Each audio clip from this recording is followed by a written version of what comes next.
Mga taga-Roma 13 verse 1 to 2. Ang bawat tao ay dapat pasakop sa mga pinuno ng pamahalaan, sapagkat walang pamahalang hindi mula sa Diyos, at ang Diyos ang nagtatag ng mga pamahalang umiiral. Kaya nga, ang lumalaban sa pamahalaan ay lumalaban sa itinakda ng Diyos, at sila ay paparusahan. Mga kaibigan, umiiral na ang kasamaan sa ating mundo, at hindi may pagkakaila na walang pinipili ang kasamaan kung sino man ang atakihin nito. At tila baga ang paghuhukom ng ating Panginoong Diyos ay sumasabit sa mga tao na hindi kumikilala sa ating Panginoong Diyos. At kung ating mapapansin, napakahalaga ng teksto na binabanggit sa libro ng Roma na ang mga namumuno sa atin ay tinatag ng ating Panginoong Diyos, at ang mga tao na kumakalaban sa itinakda ng Diyos ay sila ay paparusahan. Nagtrending sa mga news outlet at maging sa social media ang patutsada ng dating Pangulong Duterte laban sa nakaupong Pangulo ng ating bansa na walang iba kundi si President Ferdinand Marcos Jr. At kamakailan lamang ay nakontent natin ang trahedya na nangyari sa lugar ng Davao, at ngayon sa hindi inaasahan, tila baga nababanggit ng mga pahayagan na maaring huliin ang dating Pangulong Duterte at siya ay arestuhin dahil sa pagpasok ng ICC. Ito nga ba'y nagkataon lamang o ito ba ay hudyat ng langit para sa dating Pangulo? Atin itong pag-usapan, mga kaibigan.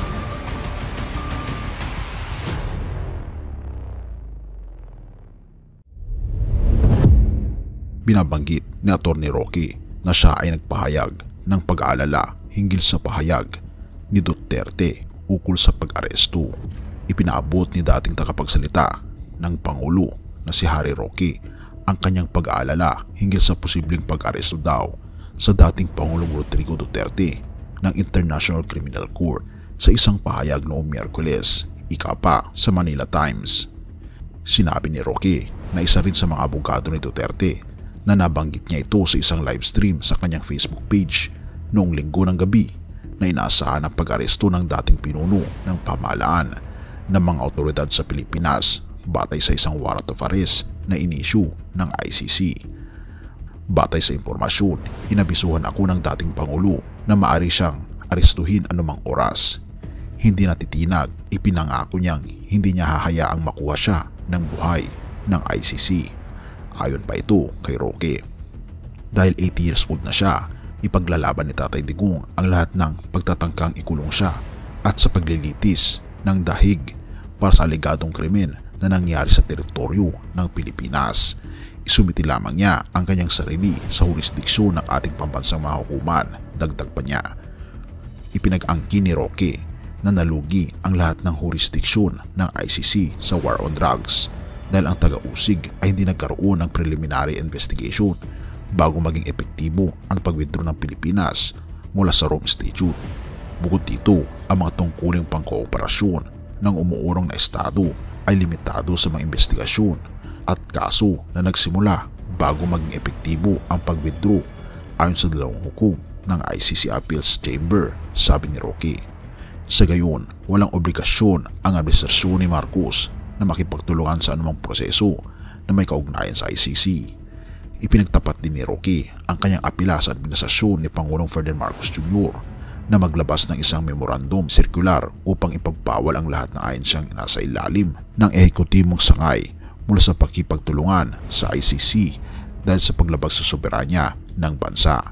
Noong Linggo sa kanyang Spokes Hour Facebook live session, iniulat ni Roque na sinabi sa kanya ni Duterte na nakatanggap siya ng impormasyon na maaari siyang arestuhin anumang oras. Hindi ako makatulog dahil tinawagan ako ni Duterte dahil nakatanggap siya ng impormasyon na maaari siyang arestuhin anumang oras, sabi ni Roque sa kanyang live na video. Noong Hulyo, kinumpirma ng ICC Appeals Chamber ang pahintulot na magpatuloy ang investigasyon sa war on drugs. Ngunit sinabi ng Pangulong Marcos at kalihim ng katarungan na si Jesus Crispin Remulla na hindi sila makipagtulungan o anumang sakay ng gobyerno sa korte sa investigasyon ng ICC.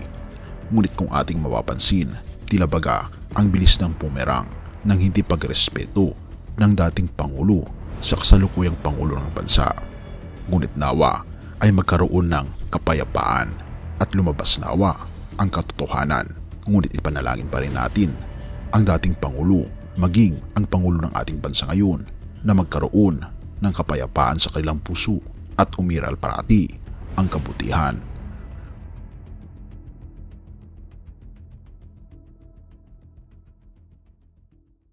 Unang Pedro 2 verse 17. Igalang ninyo ang lahat ng tao at mahalin ang mga kapatid kay Kristo. Mamuhay kayo ng may takot sa Diyos. Igalang ninyo ang emperador. Mga kaibigan, tayo ay magmahalan. Igalang natin ang bawat isa at mamuhay tayo ng may kapayapaan at may takot sa ating Panginoong Diyos. Purihin ang ating Panginoong Diyos at salamat kaibigan sa iyong panonood. Tayo manalangin. Ama naming banal, mga Panginoon naming Diyos, kami po'y lubos na nagpapasalamat sa inyo pong pag-ibig sa amin, sa inyo pong pagbibigay sa amin, Panginoon, ng inyo pong pagmamahal. Na bagaman kami, Panginoon, ay makasalanan, ay sobrang niyo po kaming inaalagaan at minamahal at nirerespeto. Nanawa po, Panginoon, ito rin ang may padama po namin sa aming kapwa, lalong higit sa inyo, Panginoon, na may papakita ang lubos-lubos din naming pasasalamat. Dahil kami, Panginoon, ay minahal po ninyong una. Purihin ang dakila niyong pangalan at tulungan po kami, Panginoon, maging ang dating Pangulo at ang Pangulo ngayon ng aming bansa na magkaroon ng kapayapaan sa kanila. Salamat po, Panginoon, sa inyo pong pagmamahal sa amin at patawarin po kami sa lahat ng aming pagkukulang at pagkakasala pagkat ito ay aming samot hiling sa matamis na pangalan ng aming Panginoon Jesus. Amen.